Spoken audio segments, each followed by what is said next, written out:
राजधानी रायपुर का, जहां से हमारे सहयोगी प्रियांशु कश्यप जुड़ चुके हैं। जी प्रियांशु, जैसा कि लगातार बिजली कटौती को लेकर जो है कांग्रेस का प्रदर्शन होने वाला है, इसको लेकर क्या कुछ अपडेट है और क्या कुछ रणनीति कांग्रेस द्वारा बनाई जा रही है आगे? बिल्कुल, देखिए, जिस तरीके से हाफ बिजली बिल में जो छूट दी जा रही थी उस पर अब कटौती की जा रही है साफ तौर पर, और उसके बाद से अब कांग्रेस लगातार अब हमलेवर है सरकार पर, और उनका साफ तौर पर कहना है कि जनता को धोखा देने का काम कांग्रेस जो है बीजेपी कर रही है, और इसको लेकर कांग्रेस प्रेस वार्ता भी करेगी, जिले स्तर पर प्रदर्शन होगा पूरे प्रदेश में, और इस मुद्दे को भुनाने की कोशिश में कांग्रेस जो है लगी हुई है, क्योंकि कहीं ना कहीं जो उपभोक्ता है बिजली के, उनको इससे अच्छा खासा नुकसान होता हुआ नजर आएगा। सरकार का एक निगेटिव इम्पैक्ट तैयार करने की कोशिश जो है कांग्रेस करती हुई नजर आ रही है। वहीं बात करें अन्य खबरों की, राजधानी की, तो जिस तरीके से त्योहारी सीजन आया है, रक्षाबंधन जैसे त्योहार सामने, और इस बीच खाद्य विभाग की टीम लगातार छापेमार कार्रवाई कर रही है मिठाई दुकानों पर, पनीर फैक्ट्रियों पर, जिसमें बहुत से अनियमितताएं भी सामने आ रही हैं, और जिसके बाद जांच किया जा रहा है। कल ही एक फैक्ट्री शंकर नगर स्थित पनीर फैक्ट्री पर छापेमार कार्रवाई की, जिसमें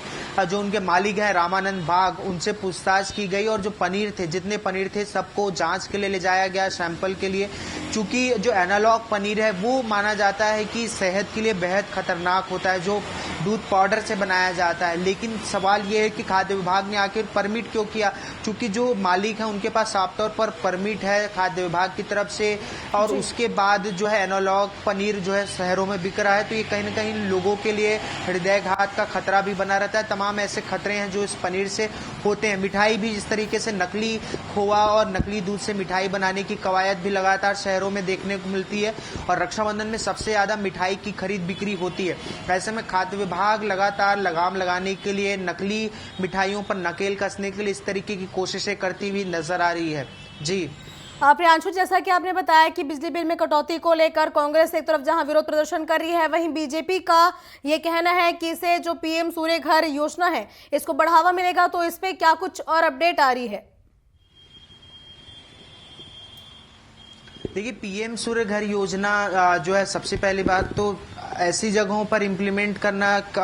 जहां लोगों में अवेयरनेस नहीं है इस योजना को लेकर, और दूसरे जो शहरों में जो फ्लैट में रहने वाले लोग हैं या जो कच्चे मकानों में रह रहे हैं, वो किस तरीके से उपयोग करेंगे, ये बहुत से सवाल हैं, क्योंकि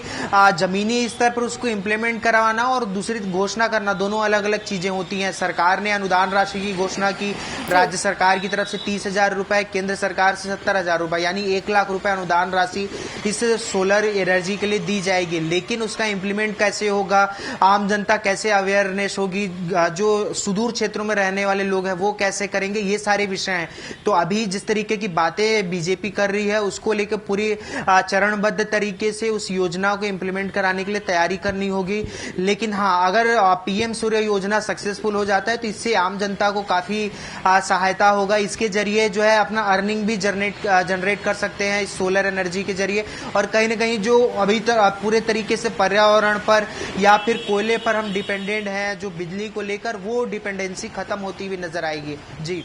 बिल्कुल, अब देखने वाली बात होगी कि कितना कांग्रेस इस मुद्दे को भुनाती है और बीजेपी अपने योजना में कितना सफल हो पाती है। फिलहाल तमाम जानकारियों के लिए आपका धन्यवाद प्रियांशु। और यह हमारे सहयोगी प्रियांशु कश्यप ने बताया कि जो है लगातार बिजली कटौती को लेकर एक और जहां कांग्रेस राज्य सरकार पर हमलावर हो रही है, वहीं बीजेपी लगातार ये दावे कर रही है कि इससे पीएम सूर्य घर योजना को बढ़ावा मिलेगा और इससे निश्चित तौर पर लोगों को लाभ भी मिलने वाला है। अब आने वाला वक्त ही बताएगा कि इसमें कांग्रेस सही साबित होती है या फिर बीजेपी अपना योजना पूरी तरह से लोगों तक पहुंचाने में सफल हो पाती है।